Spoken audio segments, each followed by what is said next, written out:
Champion. MJF versus Sammy Guevara versus Darby Allin versus Jungle Boy Jack Perry. The entrants were special, minus Jack Perry, because Jack Perry just came out as Jack Perry. Sammy Guevara. This was a special entrance. He came out with his cue cards. And I totally forgot that he used to do the cue cards during the screen-to-screen commercials on Dynamite. Well, he brought out the cue cards, and on the card, he wrote, "I got big news." And when he flipped to the next cue card, it says, "We're having a baby." I'm like, whoa, that's a big surprise on a pay-per-view. Ty Mello and Sammy Guevara announced to the whole world that they're having a baby. Hey, they're not the only couples having a baby. Also, Alexa Bliss and Ryan Calabera, who are newly wedded, like a year ago? Well, they announced they're having a baby as well. So shit, everybody's having a baby. So it's a nice little special entrance moment to look back that Sammy and Ty announced they're having a baby on pay-per-view. And their Double or Nothing Championship entrance. So Darby Allin, he had a special entrance as well. They did a Elvis cameo since Double or Nothing was in Las Vegas. By the way, the pay-per-view happened at the T-Mobile Arena in Las Vegas, Nevada. And sure enough, Darby came skating down a ramp on a skateboard and a Elvis-inspired suit. And it was badass. I liked it. Half was Elvis and the other half was bones and skulls. And it was a great entrance for Darby, dressing like Elvis. And then MJF, the Salt of the Earth, the AEW World Champion, was in a high-rise throne, like a king throne, mid-air, and when the throne came down, he was wearing a devil mask. He took the mask off with a crown on his head, and out comes MJF walking down the ramp with the champion. So let's talk about the match really quick. So the 4 pillars squared off in the ring. Of course, 3 out of the 4 ganged up as a team. Darby, Sammy, and Jungle Boy Jack Perry jumped Maxwell Jacob Friedman. They jumped his ass right off the bat. All 3 men now had a little wrestling match between those 3 while they took out MJF. So while MJF was knocked out unconscious outside of the ring, all 3 men showed off their skills in the ring, showed off their moves and the high flying and just insane stuff.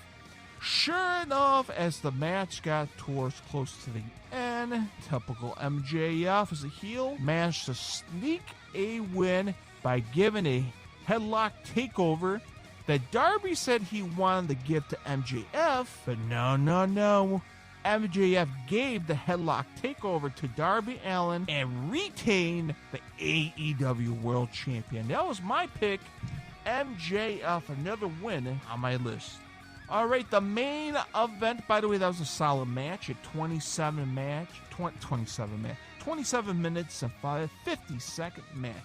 So keep it tabs.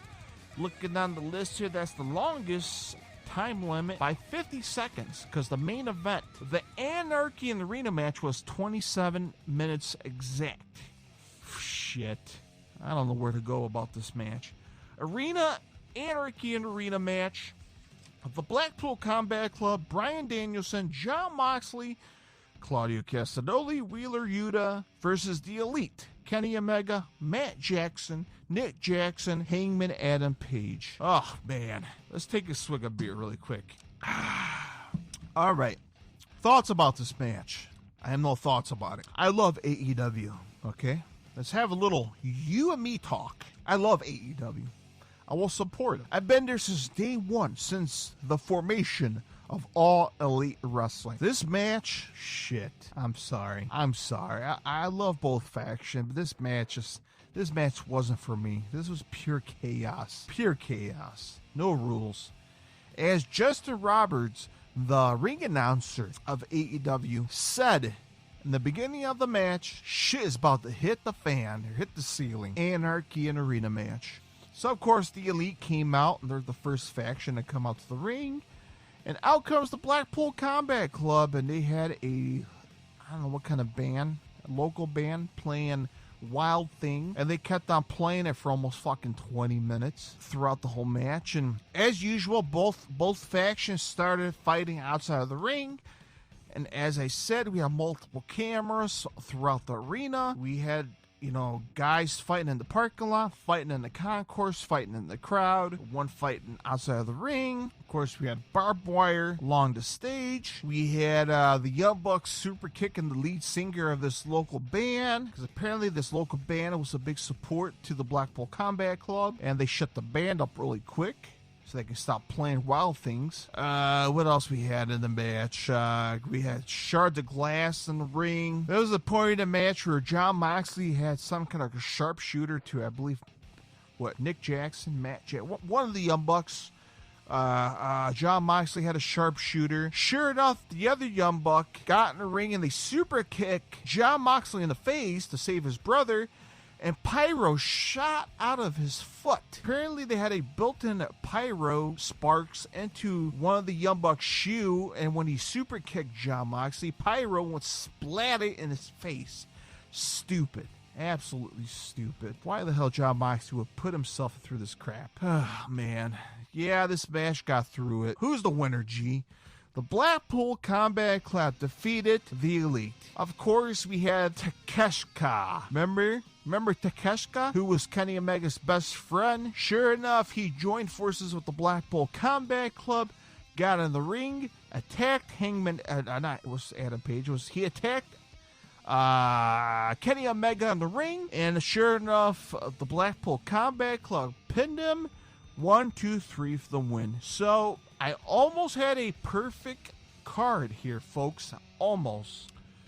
So what my record is here, G, for Double or Nothing. I was 8-1. 8 wins and 1 loss.